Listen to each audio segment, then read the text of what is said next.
Isang nakagugulantang na pangyayari ang masasaksihan ng mga naiwan sa rapture. Bakit ko po nasabi?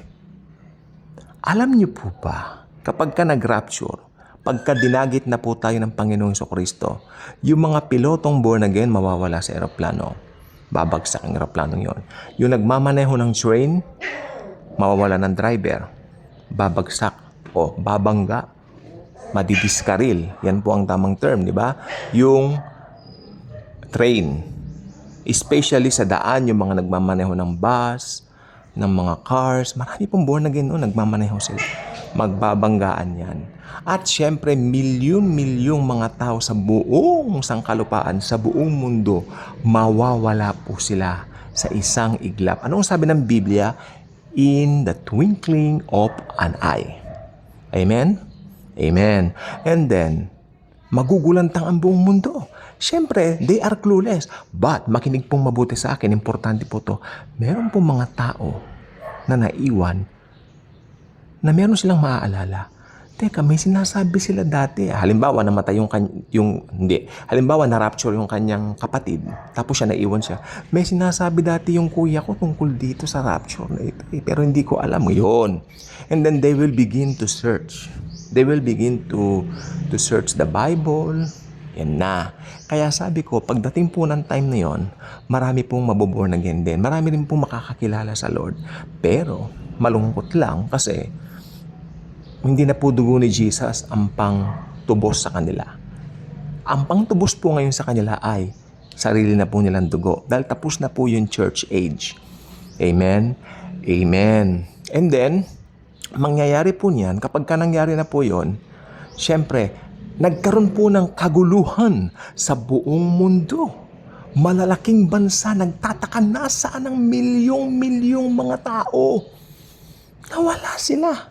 Siyempre, masakit po yun doon sa loob ng mga naiwan ng mga kaanak, ng mga mahal nila sa buhay na born again, na dinagit na po ng Panginoong Jesucristo sa rapture. At ang mangyayari po ngayon yan, magkakaroon po ng malaking kalituan sa buong mundo. But, makinig po kayong mabuti, importante ito.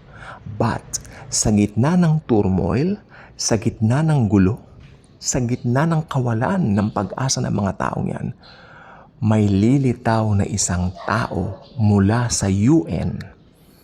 Isa po siyang Europeyano.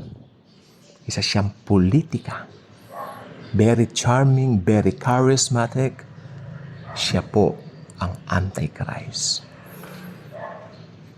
Huwag kayong mag-alala, sasabihin niya. Yung mga taong yun na, praise the Lord, hallelujah, kinuha sila ng mga alien, sasabihin niya. Dahil lang yung mga tao ngayon na naiwan, bumilib dito sa very charismatic guy na ito. Anong mangyayari ngayon? Paniniwalaan nila yung sinabi niya na kinuha sila ng mga alien. Pero may sasabihin yung Antichrist. Pero nandito ako para bigyan kayo ng kapayapaan. Maririnig ito ngayon ng mga Hudyo sa panahong yon na atat na maitayo ang kanilang pangatlong templo. Ito po yung third temple. Lalapitan nila ngayon yung guy na ito, itong lalaking ito. Sir, tulungan mo naman kami na maitayo ang aming third temple. Sure po. Siyempre, very charismatic siya. Mabait siya, maamo ang mukha niya. Charismatic guy. Kaya ako naniniwala kung Antichrist, since pinaparallel niya si Jesus, ang edad itong Antichrist nito, the same as Jesus Christ, 32 or 33 din. Yun ang paniwala ko. At itayo natin ang inyong third temple. No probs, no problem. Tuwang-tuwa ngayon itong mga Hudyo. Siyempre, wow, itong sasabihin nila, makinig po kayong mabuti. Ito na nga ang ating Mesaya. Ito na nga ang ating inihintay na tagapagligtas. May sinabi si Jesus sa Bible, sabi ni Jesus, kung ako ang dumating sa aking sariling pangalan, na isinugo ako ng aking Ama, hindi ninyo ako pinaniwalaan. Pero pag may dumating na isa sa kanyang sariling pangalan, paniniwalaan nyo siya. Yun yung Antichrist. Matutupad yan pag na-rapture na po tayo. Sapagkat they will request this guy to build their third temple. Alam niyo po bang napakadali lang po magtayo ng temple sa panahon natin ngayon? Kaya maitatayo nila ang third temple, naniniwala po ako, sa loob lamang ng ilang weeks.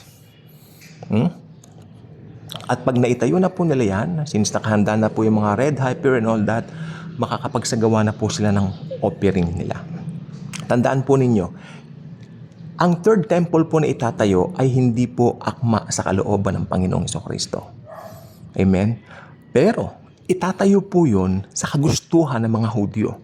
Hindi ng mga Kristiyano, syempre. Kaya yung mga nagko-comment dito sa akin na sinasabi, bakit? Parang gustong-gusto nyo matayo ang third temple. Of course, hindi namin gusto. Pero yun ang mangyayari kasi nakaprophesy po yan. Meron po kasi nangaral na napakinggan ko last week. I don't remember the name of yung kanyang samahan, no? Pero hindi bale po. Total no naming names. Vlogs naman po tayo.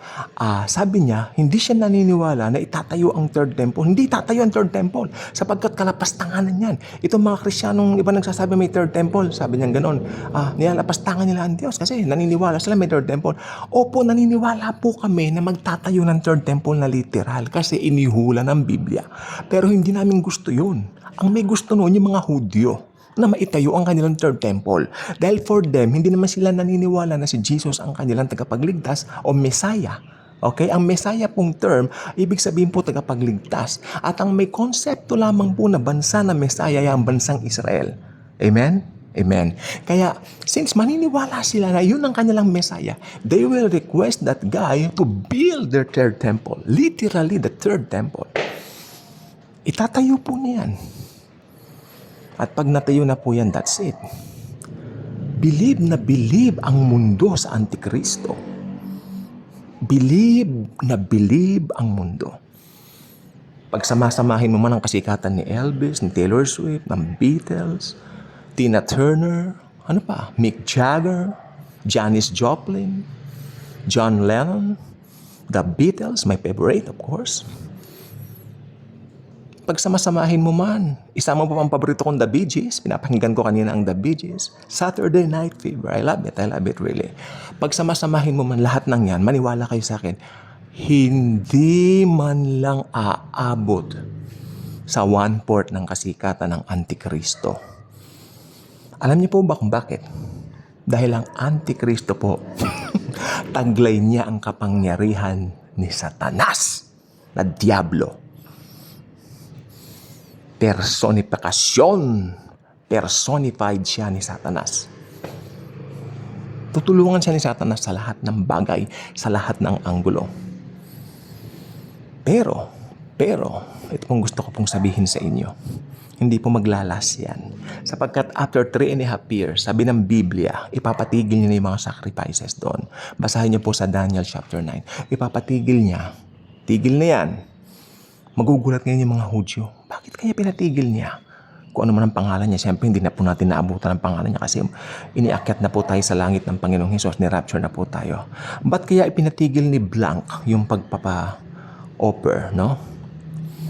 Makikita nila, papanik ngayon siya doon sa pinakamataas na lokasyon ng templo. Ako ang Diyos! Sasabihin niya. I am the Almighty, Alpha and Omega. I am God. Sa akin lang kayo magbabaw. Sa akin lang kayo mag-worship. At nire-require ko lahat magpapa-implant ng microchips sa kanilang mga kamay. Yun po yung 666. Tatak ng halimaw. Ang hindi susunod dito, hindi makakabili at hindi rin makakapagpabili o makakabenta. In order for you, sabihin niya, if you desire or wish to continue your businesses, sumunod kayo sa akin. May naalala po kayo, si Nebuchadnezzar, di ba? Nagpatayo siya ng estatwa. Pero ano po nangyari? Meron pong 3 magkakaibigan, Meshach, Shadrach, Abednego. They don't bow down to that stupid idol. Amen. Bakit? Ngayon naman, may mga idol na sila ngayon. Mga artista, iniidolo yung iba di ba? Ako, pag may singer, magaling kumanta, hinahangaan ko. Pero yung idol mo, ibang usapan na po yan. Hindi, wala tayong idol. Sabi naman isa sa akin, ang idol ko si Jesus. Ano si Jesus? Kaya hindi siya idol. Jesus is not an idol. He is God. Kako. Huwag mo sasabing idol mo si Jesus. Jesus is not an idol. He is God. Kinurek ko yung kabataan na yun. Ay, opo, kanya sa akin. Matuto ka ako. Tapos, ito pa nangyari. Saan na ba ako? Ayun, iniakyat niya kanya sarili sa pinakamataas na bahagi ng templo. I am God.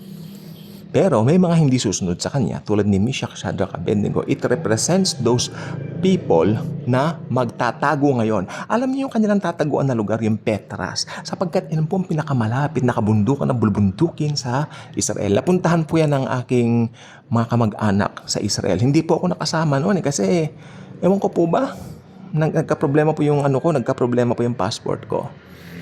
Sana nakapunta ako sa Jerusalem. Di bale, dyan naman tayo mag-ahari kasama sa Jesus. May naman. Pero inggit naman ako pagdating nila. Kasi, di ba, ang dami nilang pasalubong.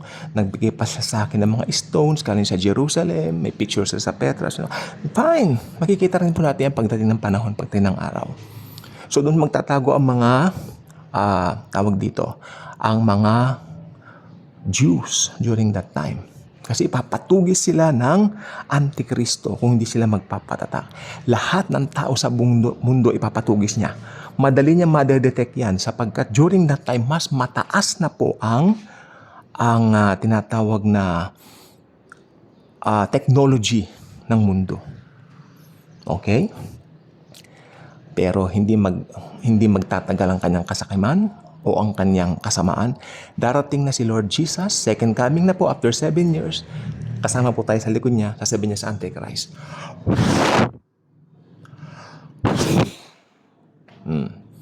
Pupugnawin niya ng kanyang hininga ang Antikristo. Be gone, you devil, you Antichrist.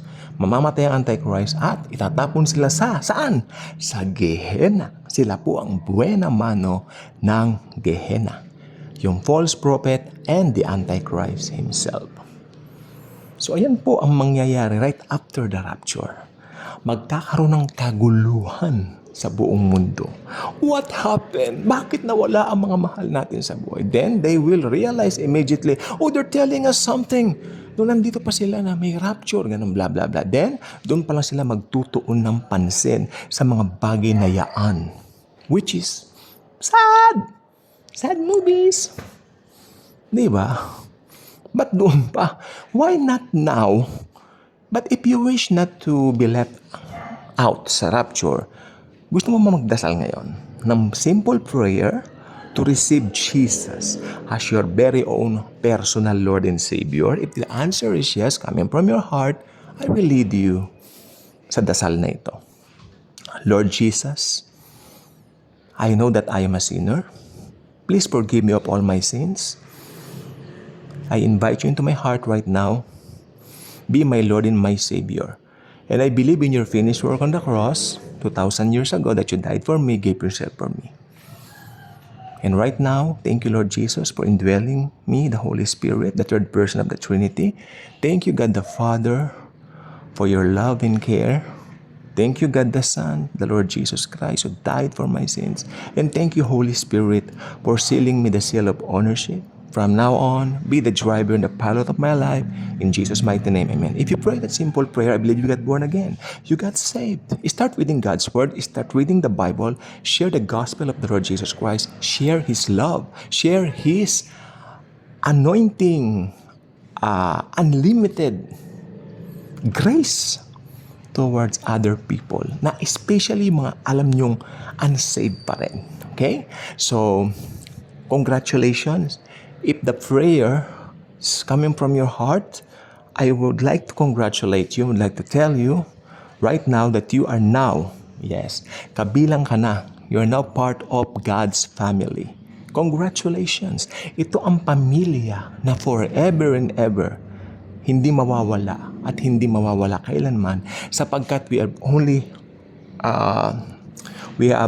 one head, and that's the Lord Jesus Himself. Kaya kung di pa kayo subscriber sa channel natin, I invite you to do so. Makiklik po ang notification bell, share this video, share Jesus, His love, His grace, His truth. Thank you, and Jesus truly loves us all.